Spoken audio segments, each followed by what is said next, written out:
My name is Galen. In this video, I want to discuss the multiverse of Dungeons and Dragons because recently I noticed that they put Scooby-Doo Mystery Incorporated back on Netflix, and I'm a big Scooby-Doo fan, always have been, always will be. So I started watching it again because I hadn't actually ever finished it the first time I had watched it. I get to this episode called Web of the Dreamweaver, and it's a Dungeons and Dragons themed episode. And this got me to thinking because I've seen Dungeons and Dragons episodes in like a bunch of other shows, from like Gravity Falls to Community, and then also in like Stranger Things, which makes a lot of sense as the show's set like, I think it's the 80s. But so I kind of wanted to dive into why there are so many Dungeons and Dragons themed episodes. So first, let's jump into how there are these many episodes. So when you see branded content in movies and film, you kind of have to think like, how is this legal? Like, is it a partnership? Is it just like they're allowed to use it? That part always kind of confused me. I feel like there's a lot of like rules and regulations about this kind of stuff. But the interesting thing about Dungeons and Dragons, or D&D, is that it's actually meant to be taken as this like base point and transformed into kind of like whatever you want. It has an open game license, which means that allows anyone to take certain parts of Dungeons and Dragons intellectual property, adapt it, and even sell it without explicit permissions or royalty payments. Something else that I think is notable about this open game license is that it kind of allows for free advertisement. So while Wizards of the Coast isn't making any money off of any show using D&D, they are getting free exposure. And something super interesting is that according to Fansided, Google searches for how to play Dungeons and Dragons shot up by 600% since the first 7 episodes of Stranger Things season 4 came out May 27th. And searches for Dungeons and Dragons starter sets went up by 250%. And I looked at just Dungeons and Dragons in general on Google Trends. There's a huge spike in the search for Dungeons and Dragons that falls in May 2023. So I think that even if it wasn't Wizards of the Coast's intention to use this as like a marketing tool when they first obtained the open game license, I still think it is something notable in the way that it has played out in the popularity of Dungeons and Dragons. So basically it means that anyone can take it and change it, which makes a lot of sense because the whole point of the game is to like use their structure and play your own stories.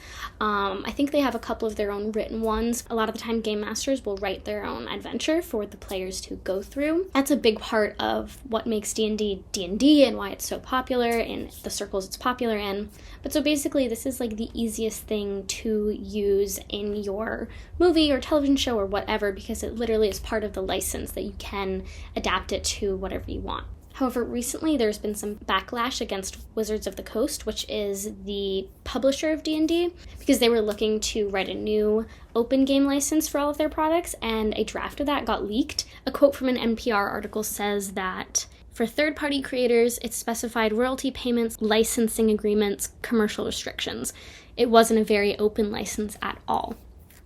Basically, that means that the future of D&D episodes was kind of up in the air recently, because if they do make that change, then people can't really do a D&D episode as easily as in the past. I'm sure it's still possible with these bigger companies like Netflix being able to work with other companies and get the rights. But because there was such a huge community backlash, there were social media campaigns, there were a bunch of unsubscriptions to D&D's digital products, the Wizards of the Coast put out a new draft of the copyright, and basically is keeping D&D separate from its other products in that license so that you can still take D&D and modify it as you see fit, but their other games are going to be more strictly copyrighted. Also, I think something to be noted is the idea of like fair use in copyright, which is why a lot of content creators on YouTube, especially commentary YouTubers, are able to kind of produce their own product, so to speak, a video based on a specific item or other product or anything like that. And because people are so transformative with D&D, I feel like it has the grounds to fall under fair use, but I'm not like a copyright lawyer, obviously, so I don't know what the actual implications of that are, but I think it's enough of an issue that it sparked this much backlash and controversy, so it might be something to consider and to actually worry about. Editor Galen here. I looked up fair use, and Basically, the definition is you're allowed to use portion of a work for purposes such as commentary, criticism, news reporting, and scholarly reports. I'm pretty sure parody does fall under that, but I don't think that D&D episodes necessarily fall under parody, nor do they really fall under commentary or criticism. So I think it's pretty important that this game has the open game license, otherwise this wouldn't be possible. But it seems like they've backed off of that. The second part I want to focus on is why there are so many D&D episodes. So first, I want to talk about how many different shows I've found that have had D&D or like a variant of it. The ones that I know being Gravity Falls, Community, Riverdale entirely becomes based on D&D, which is super weird and random because it doesn't start out that way, but basically it became a massive story based around like D&D characters, but they call it G&G for Griffins and Gargoyles. And that's kind of the funny thing, that most of these shows that take D&D and like make their own version of it, they keep with like the something and something.